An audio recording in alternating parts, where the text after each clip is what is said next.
pitch black. You're in a jungle, dense, overgrown, the towering trees swallowing the last rays of sunlight that could have guided you out of here. The air is thick, the path uncertain. You didn't have to come here. No one forced you to. No one even asked. But someone inside your head whispered, mocked. And so, you decided to take a step into this uncharted territory, unaware of what's yet to come. I mean, you heard the voice. You're just being dramatic, right? Wrong. Quicksand. It looks like solid ground, but before you know it, you're sinking. You were standing tall just a moment ago, and now you're 10 inches shorter, struggling, trapped. Now, I know, I must sound like a lunatic. I came onto the stage to talk to you about perfectionism. I mean, you can clearly see the screen. Yet here I am rambling about jungles and quicksand and what have you. But that is exactly what a perfectionist mindset does to you. Now, I need you to think of the harshest person or judge you have ever encountered. It might be that you thought they were being too unreasonable or too intense, maybe. Well, I'm here to tell you that there's even harsher, more unreasonable, and more intense out there. And it's not your teacher, not your boss, not even the faceless strangers on the internet who make it a point to judge you like it's a full-time job. They're even closer than you think. It's you. You are your harshest judge. You are your harshest jury. You are your own executioner. You place yourself on trial every day and find yourself guilty all the time. But of what? Of what exactly are we guilty? Of being human? Of being imperfect? So what? Why are we constantly treading on the thinnest ice with ourselves? Why do we banish ourselves to a prison of self-doubt while opportunity stands guard, holding a golden key engraved with the two simple words, so what, on its side? Suddenly, it doesn't seem so bad to have tried and messed up. It doesn't seem so bad to have tried at all. Here's the thing. Perfectionism isn't just a mindset. It's a psychological trap. Studies have shown that it's been linked to anxiety, depression, and even burnout. Psychologists break it down into two types.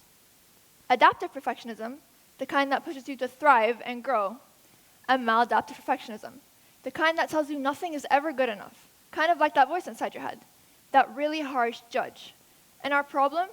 Most of us fall into the second category. In fact, 75% of us in the Middle East alone do. Maladaptive perfectionists live in a cycle of fear. Fear of failure, fear of judgment, fear of being anything less than perfect.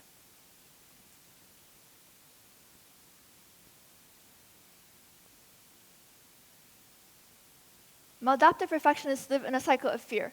Fear of failure, fear of judgment, fear of being anything less than perfect. When we make a mistake, our brains fire stress hormones like cortisol, and over time, this rewires our brain to treat failure like a life or death situation, when ironically enough, it is the deathly factor of the situation.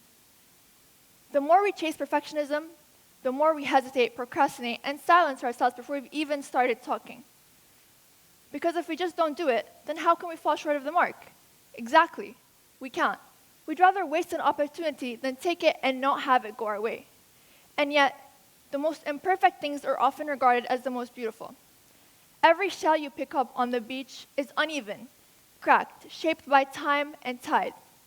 Yet together, they form the most intricate designs on the shore. Perfection is neither sustainable nor natural. Just look at what nature is trying to tell you. Flowers don't have identical petals. Trees don't grow in straight lines. Even the earth doesn't orbit in a perfect circle. Yet, flowers are still designated as a universal sign of beauty. Trees still nourish us, and the strongest houses are built from the roughest stones. Their imperfections are their strengths, and ours should be too. Take me standing on this stage before you. This speech, it may not be perfect.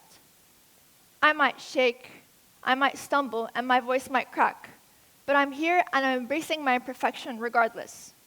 And if you still don't believe in the beauty of imperfection, then let's take to art to try and prove you otherwise.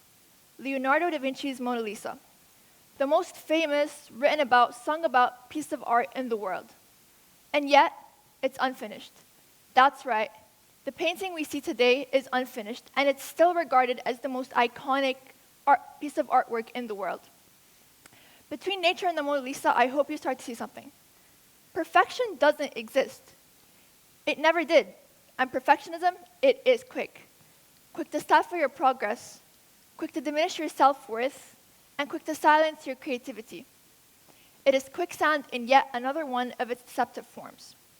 If it's one thing you take away from this speech today, let it be this.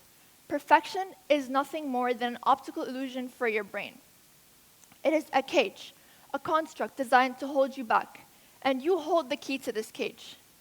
The next time you hesitate to take action, remember, start now, embrace the messy middle, and trust that the real beauty lies in the effort and progress and not the outcome.